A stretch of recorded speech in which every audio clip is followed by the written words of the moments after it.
Salut, salut tout le monde, salut à tous, on se retrouve dans la taverne. Aujourd'hui, une vidéo un peu spéciale puisque je vais vous proposer un nouveau format sur la chaîne qui va être centré sur les films de guerre.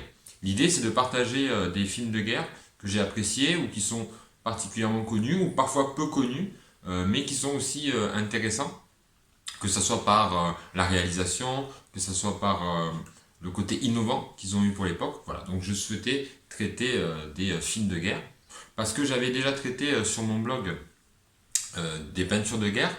J'avais alors travaillé ou étudié des grands peintres de la guerre, que ce soit parce qu'ils ont été acteurs des combats et qu'ils ont par la suite représenté ce qu'ils ont vécu, soit parce que la représentation qu'ils ont fait des combats ou qu'ils se sont fait des combats était particulièrement intéressante.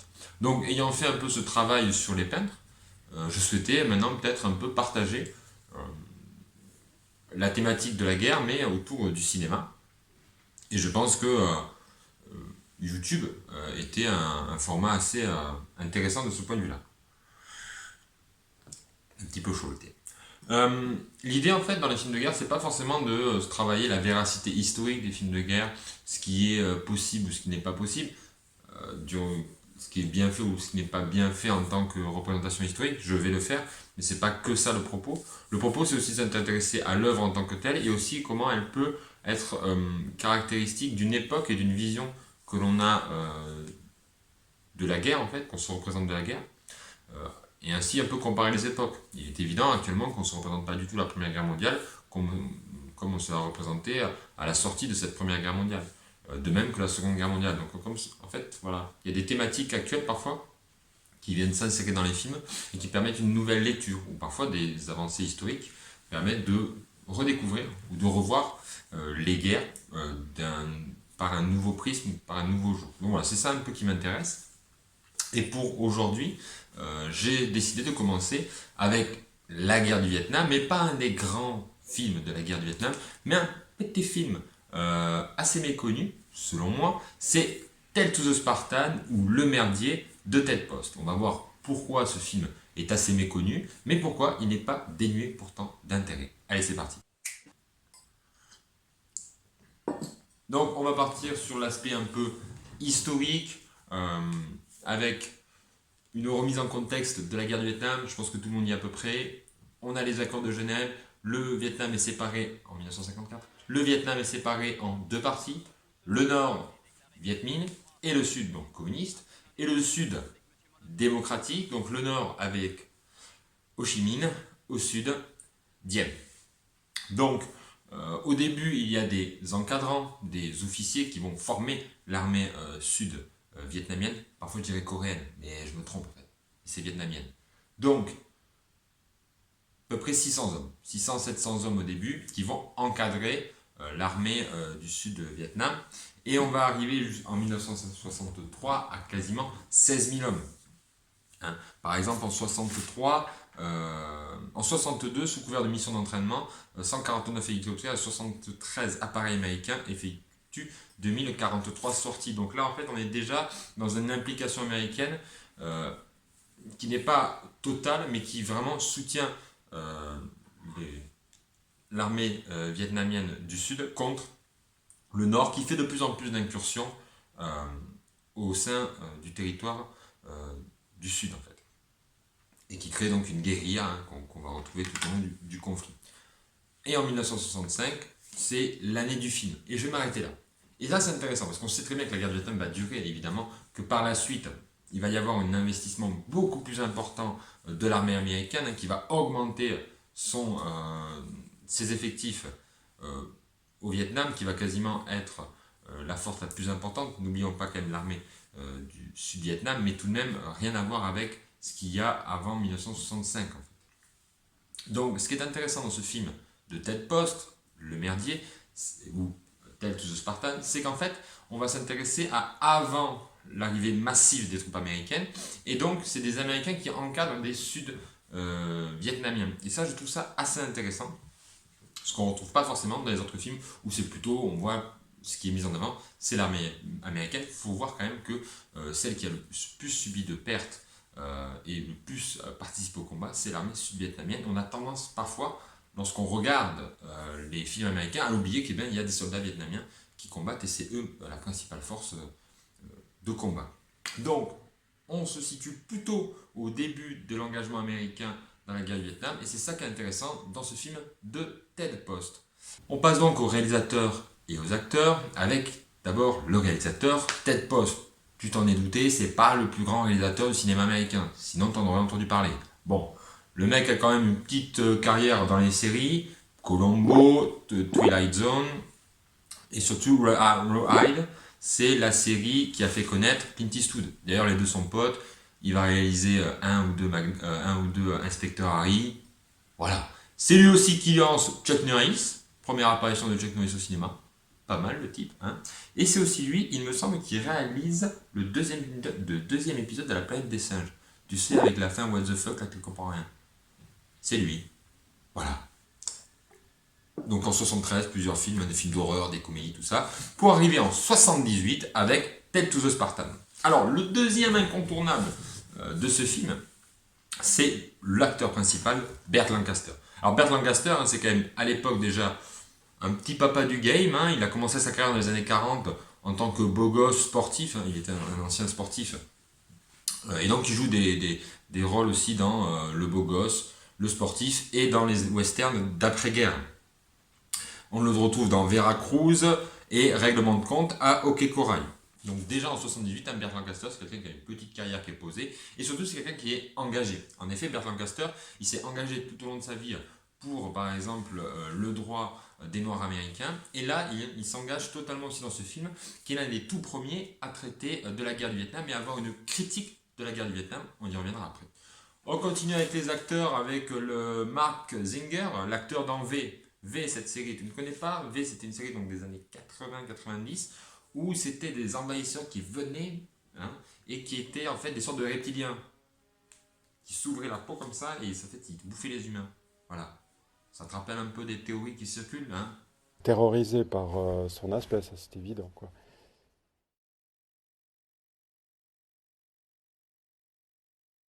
L'imagination des gens des années 80, ça continue sur Internet. Ensuite, on a donc Evan Kim qui joue le Rambo, un peu le Rambo vietnamien dans ce film. Voilà, il a joué dans un film aussi de Inspecteur Harry, le dernier. C'est lui qui fait l'adjoint. Voilà. Puis une série d'acteurs pas forcément très très connus. Tu le sens, le film c'est un peu un film de série B. À part Burt Lancaster, le reste c'est pas de la première main. On va pas se le cacher. Et en termes d'organisation, c'est pas non plus hyper innovant, hyper ouf. Les mecs ont pas la thune. Voilà, déjà ils ont pas la thune. Donc ça fait quand même un film de série B avec des acteurs de série B et une tête d'affiche qui est Burt Lancaster. Maintenant, à l'histoire. Qu'est-ce que c'est l'histoire? L'histoire de Tale to the Spartan, c'est assez simple. On confie à l'armée sud-vietnamienne de reprendre des postes avancés qu'avait l'armée française durant la guerre d'Indochine. Le but, c'est de remettre en place un maillage territorial et qui correspond assez aux tactiques qu'ont eu à une époque donc l'armée américaine de tenir un peu des avant-postes, en particulier des montagnes, en s'appuyant sur des tribus locales. Bon, évidemment, il y a des Américains qui chapeautent un peu tout le bordel et ils vont encadrer les Vietnamiens qui vont reprendre ce poste-là. Et évidemment, ils vont tomber sur des Vietcong qui vont essayer, des Nord-Vietnamiens, qui vont essayer de reprendre le poste. Voilà.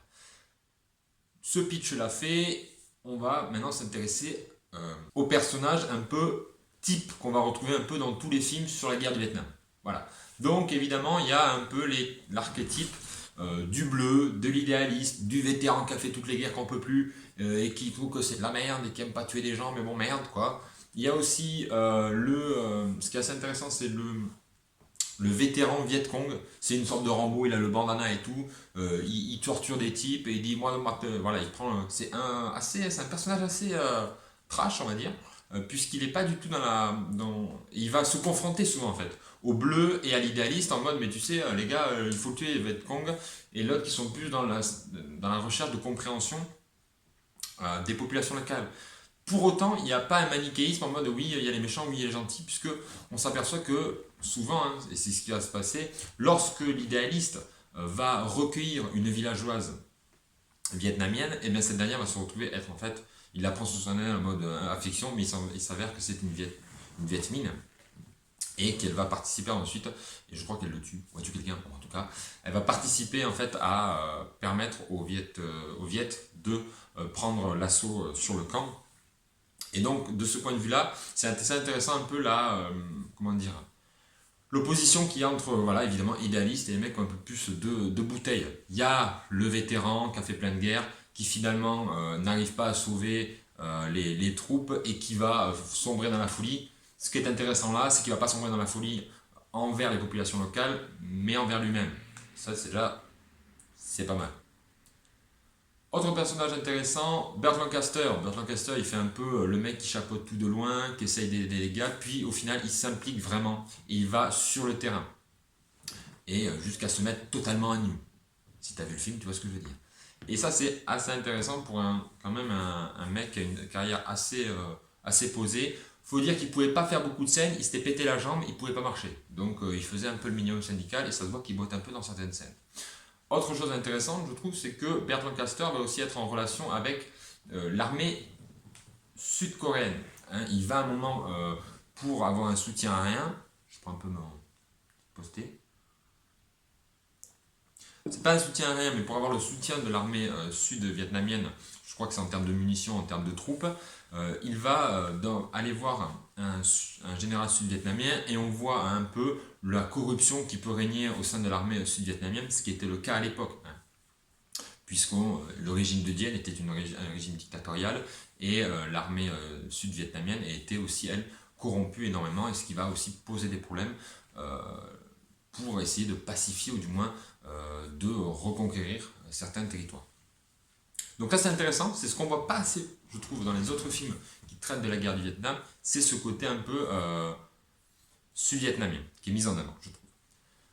Les points un peu faiblards du film, je l'ai déjà commencé à le dire, c'est un film de série B, on sent qu'ils n'ont pas les moyens, ils sont allés tourner, non pas au Malaisie ni en Philippines, mais en fait dans le nord de la Californie, donc évidemment ça se voit un peu qu'on n'est pas au Vietnam. Pour autant, il y a un peu une vision magnifiée du cinéma américain sur la guerre du Vietnam, qui fait en gros la guerre du Vietnam un peu dans la jungle, à coup de coupe-coupe comme ça, où on voit pas l'ennemi. Non, en général, c'était pas vraiment ça la guerre du Vietnam, au contraire, c'est une guerre assez de plaine, de rizières, parfois urbaine, mais dans la jungle finalement, à ce que j'ai pu lire, il y a assez peu de combats et la guerre du Vietnam a un peu sur-interprété ces combats-là, puisque c'était tout aussi difficile pour le Viet Minh que pour les Américains de combattre dans des situations comme ça. Donc finalement, le manque de moyens est assez proche de la réalité. Il y a quelques trucs un peu sympas, on voit des hélicoptères un peu old school, des hélicoptères comme celui-ci là, dans le film.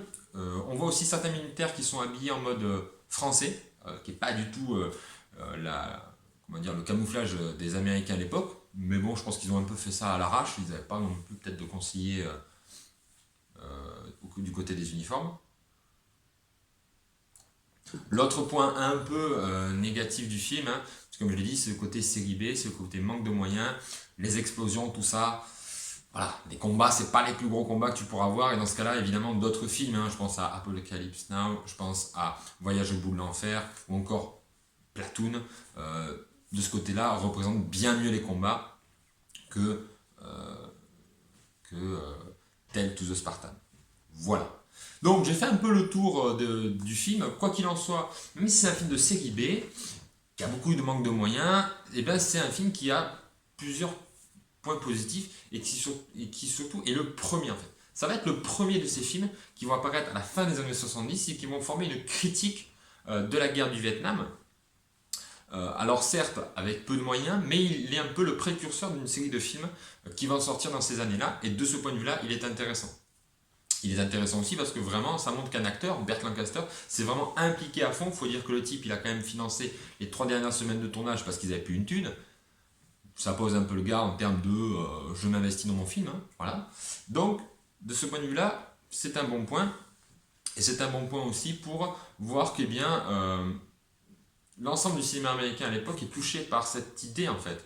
Et ce fil rouge qui traverse la société américaine de la guerre du Vietnam et que ça produit quand même des films malgré tout avec peu de moyens qui ont voilà, ce côté revendicatif sur la guerre. Tout en sachant que c'est intéressant aussi puisqu'il parle d'une période où c'est avant hein, l'arrivée massive des Américains et on voit que dès le début, dès